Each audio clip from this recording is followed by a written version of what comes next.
The pain had been excruciating. Elijah remembered every bullet, each one a white-hot needle of agony tearing through flesh and bone.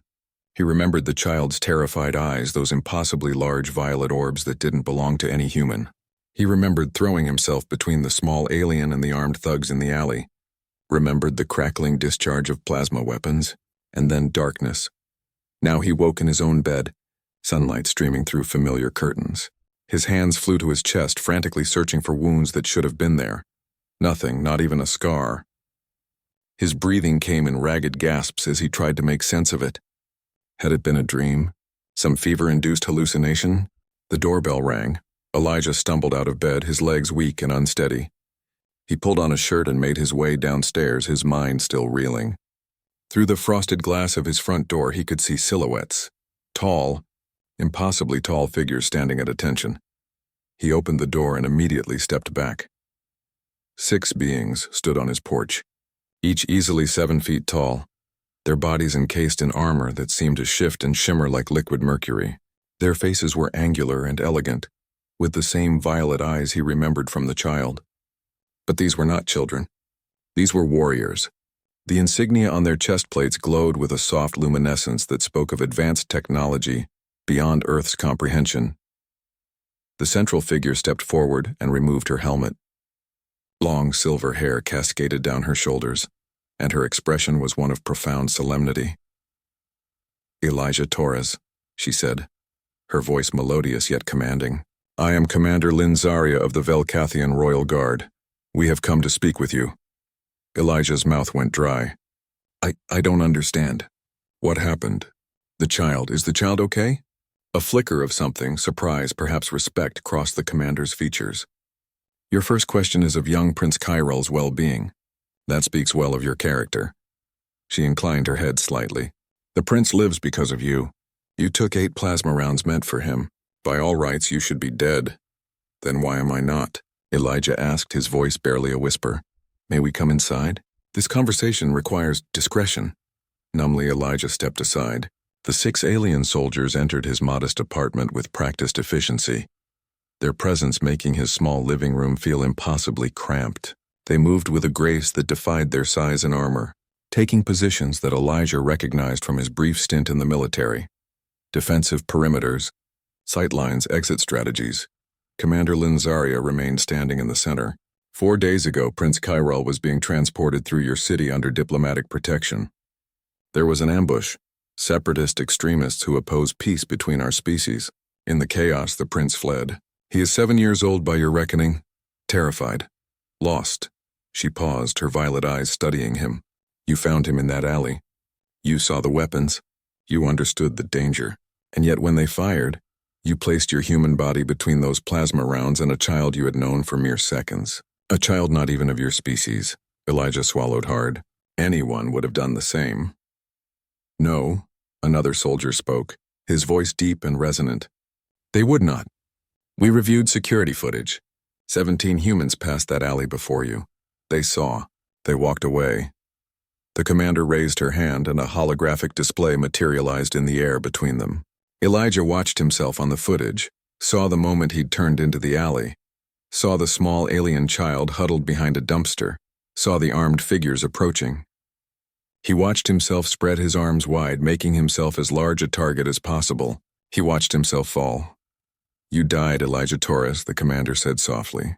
For 93 seconds, your heart stopped beating. The prince, even in his terror and youth, managed to activate his emergency beacon before you lost consciousness. We arrived within 2 minutes. She gestured and another soldier stepped forward carrying a case. Our medical technology is far advanced beyond yours. We rebuilt you. Cellular regeneration, tissue reconstruction, neural repair. You are, in fact, healthier now than you have ever been in your life. That chronic back pain you've suffered since your military service, gone. The slight hearing loss in your left ear, corrected. The early-stage diabetes you didn't know you had, cured. Elijah staggered to his couch and sat down heavily. Why? I mean, thank you, but why go to such lengths for me? The commander knelt before him, bringing herself to eye level. A gesture that clearly showed deference and from a warrior of her rank was extraordinary. Because you did what we have always hoped humans would do, but rarely seen proven. You valued life over your own safety. You saw a child in danger and acted without hesitation, without prejudice, without calculation. Do you know what message that sends to my people?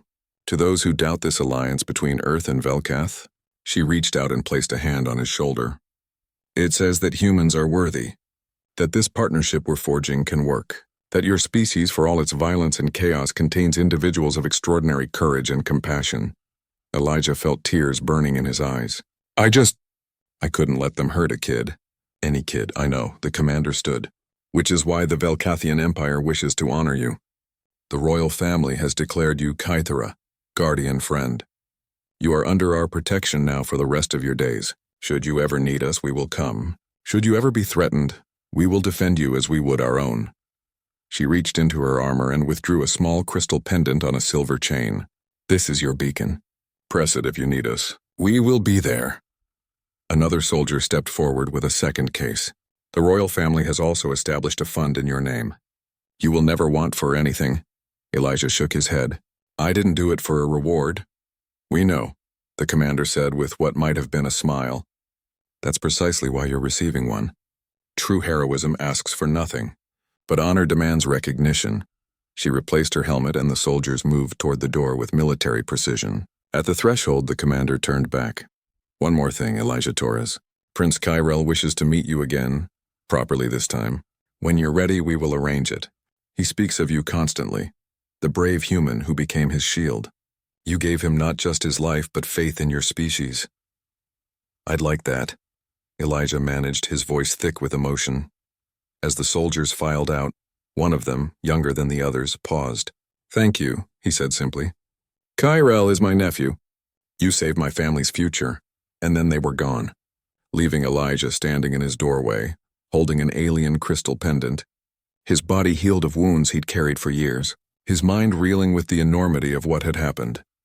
He looked down at the pendant, at its soft glow pulsing like a heartbeat. He hadn't thought when he'd jumped in front of those weapons. He'd just acted.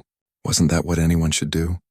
But as he closed the door and returned to his transformed life, Elijah began to understand what the commander had meant.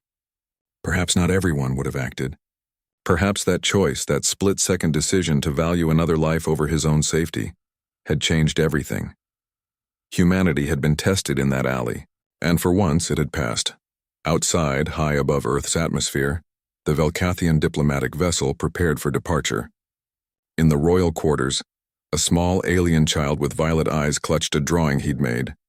A crude but heartfelt picture of a human man with arms spread wide, surrounded by stars. Thank you, Elijah, Prince Kyrell whispered to the picture. I'll be brave like you. And somewhere in the vast diplomatic networks that connected hundreds of species across the galaxy, a new story began to spread. The story of the human who took 8 bullets for an alien child. The story that would change how countless civilizations viewed Earth and its inhabitants. Because sometimes, one moment of selfless courage is all it takes to prove that humanity deserves its place among the stars.